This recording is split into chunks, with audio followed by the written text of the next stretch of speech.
వైసీపీకి చెందిన రోజా గారు నేను చంద్రబాబు గారికి మద్దతు ఇస్తున్నాను అన్నట్టుగా మాట్లాడడం జరిగింది.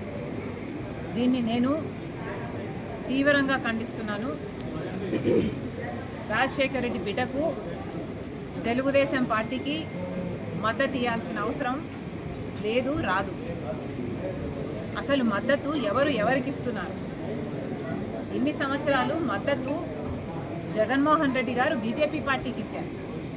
ఏ బీజేపీ పార్టీనైతే రాజశేఖర రెడ్డి గారు వ్యతిరేకించారో, ఎందుకంటే అది మతతత్వ పార్టీ కాబట్టి, ప్రజాస్వామ్య సిద్ధాంతాలను వ్యతిరేకించే పార్టీ కాబట్టి, రాజశేఖర రెడ్డి గారు ఎంతలా ప్రతి వేదికలో వ్యతిరేకించారో, జగన్మోహన్ రెడ్డి గారు రాజశేఖర రెడ్డి గారి కొడుకు అయినప్పటికీ కూడా రాజశేఖర రెడ్డి గారు వ్యతిరేకించిన బీజేపీ పార్టీకి మద్దతు ఇవ్వడమే కాదు, మోడీకి దత్తపుత్రుడిగా మారాడు.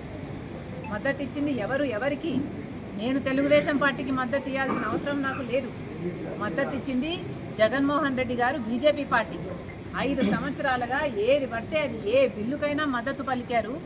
అధికారంలోకి వచ్చింది జగన్మోహన్ రెడ్డి గారు ఏ మాట చెప్పి మెడలు వంచి ప్రత్యేక హోదా తీసుకొస్తామని చెప్పిన జగన్మోహన్ రెడ్డి గారు అధికారంలోకి వచ్చిన తర్వాత అదే బీజేపీ పార్టీకి, మోడీకి దత్తపుత్రుడిగా మారారు.